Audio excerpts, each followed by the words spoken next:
Oh, kay doon naman ang Semana Santa, maglaag na pud ang mga bida-bida.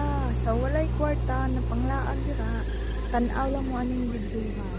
Sa ano din sa Cagayan de Oro, sa Amaya Beer Resort.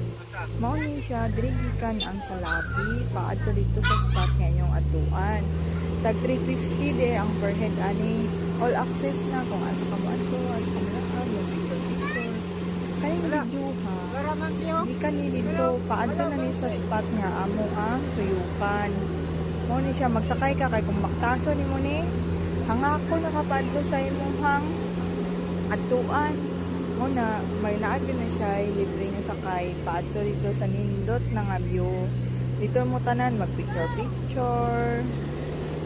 Meron din siya sanctuary, may mga ano din siya diri mga hayop o sa walay kwarta nga panglaag dira tan-aw lang mo aning videoha na aning diri tanan.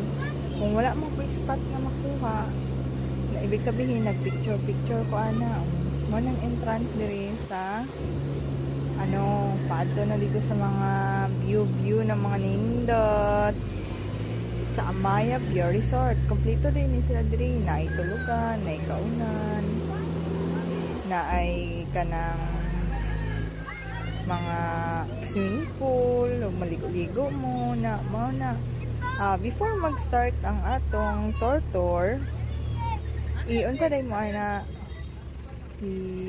i-orient mo kung unsay maayong buhaton, unsay dili maayo, na amoy dili panghikapon, dili pwede lingkuran, na i-orient mo ana sa guide, sa tour guide. Pwede na mo kung tour guide, pwede ra po dili. Depende na sa imuha kay lapad naman kayo ni uy bisag baktason pa na nimo tanan-tanan partigong la para dugay kay kamahuman kung pwede half day or whole day mo dira matulog unya maglaag-laag lang pwede kayo pero kami oras kami naglaag dira kay manguli man mi unang spot kami sa kaan kay katong Noah's Ark mo ni kasulod sa Noah's Ark nga mga unsa mga design unsay mga sulod-ana nga mga hayop. Napanay pasaka, gwapo po kayo sa taas. Dali ko naka-video sa taas, kay gadali na, kay biyaan namin sa mga kauban. Nakapa-picture lang din ko. Sa taas, dagan pong mga hayop. Dito, dagan pong tao. Kaya lagi ko ka-video dito. Dili na lang ko sa gawas niya. Ang sa gawas sa Noah's Ark, hidag ko kay mga hayop na. Muna iyang mga view dira, tanawa lang ninyo. Kunya, inigbaba ni mo dira kay katong mga mga manok, mga langgam, ika sa 3 layer na ni siya. Tantanan ng mga parrot. Wala lang ko nakuha video sa lain kay kanang dagan kay siya spot nga nagpicture ko. Wala na ako i-post ko ng picture. Mga uban lang nga mga picture kompleto mo piling na kompleto ni tanang hayop diri na aba. Pero wala lang ko kalaag. Meron ako natuyog tanan kay kung sa nindutan ako nga spot dito rin ko nag-focus og video niya. Nabiyaan man ni sa mga kauban. Wala gyud ako nakuan tanan. Pati din daghanan sanctuary diri oy. Dagan kinig mga animals. Tantanan siguro ang animals. Gwapo kay tanaawo ni siya. May mga manok gagmay. Magkatawa ka pati gumaya. Oh, awa na. Ito naam na po sa baba kanao. Wala kang princess ang maglaon sa baba. Dira wala kay pa video sa baba kay nagpicture ko da sa hagdan. Apoy gagmay kayo nga mga gagmay kayo ng mga kabayo. Muragli ka katuhala, na din nga ni kagamay nga kabayo. Ang uban pag ng mga langgam makaingon kahay. Nga ni din yung uban ng langgam. Gituyok na mo wala kanindot nga fit nga kabayo. Kung gagmay kay na sila dili na mo lang po mga donkey. Unya pag gikan didto naan mo adto na mo sa tulay nga parting taas mo tabok mo kay lahi na pud nga spot ang atuan. Parte din ng habuga unya. Nay salamin na tanawon sila lom nakakalula po. Hindi ka magsilip pero feeling ni mo basig mahugno na hindi na lang kamo tan-aw. Lapad taas kay nang siyang nga tulay nga ang tumoy ana, morning tumoy ana dito sa lahi na pud na siya nga spot. Dira na ang area nga mag paragliding kanang maglupad-lupad mo. Diri nga spot makita na nimo diri banda ang swimming pool. Lahi pud nga area ang swimming pool. Lahi pud ang area ang cafeteria nila.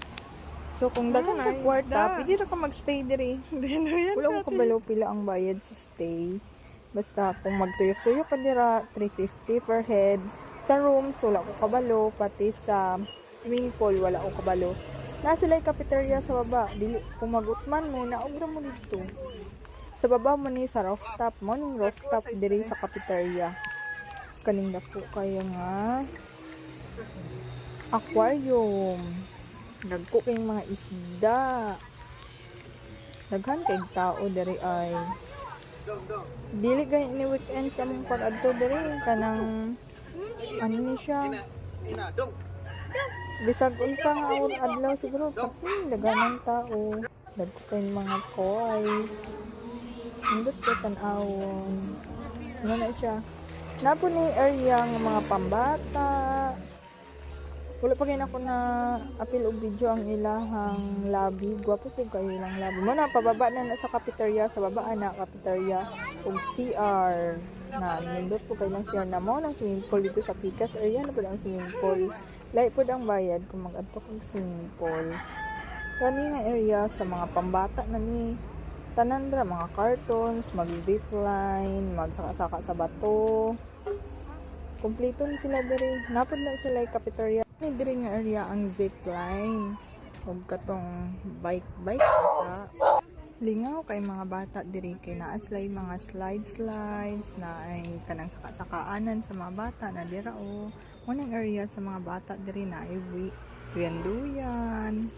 Kani nagsabot ni silang papa nga pa mo sakay ko paragliding niya ang paragliding 3-5 per 5 minutes. Gisugdan sa papa kay talagsa naman mo hiling yung anak. Sukot, bisag pating bugata sa bulsa. Walay mahimo ang papa. Kay ganahan siya mo sakay. Ug ako siguro gatanaw pa lang ko. Di ka buhi ako. Para mo sakay nga na morning start sa paragliding. Na kay isa ka guide dira. Isa ra gid pwede ang musakay. Nya libre na ang video pag kuman niya og lupad-lupad. Kaon lang nimo ang videos dito sa baba. Dito pud nimo siya ulaton kay pasak inig dito sa baba na sa sakyanan pasaka sa babaw. Ulaton lang nimo sila dito. Morning start. Ako'y katanaw, ako'y gikabuhi, murang dili ko hilig o magsakay-sakay o mga rides, mga inani. Yung maglabad, jud akong ulo. Yan siya, lipay kayo. Naglalis mo yung anak sa tsinelas, kaya basig mahulog. Nga pwede ra day magtsinelas. Abi na ko, dili pwede magtsinelas, kaya mahulog. Gitadluan na siya kung sa'yo mayo. Mo na siya view sa may swimming pool sa Amaya Beer Resorts sa Cagayan. Mo na siya. O, di ba habog kaayo? Pero gwapo kayo na dira. Pero wala mi nakatry. Kagadali na mi o uli. Kaya pag kumain na mo dira glag-glag. Nangyayon na mi pabalik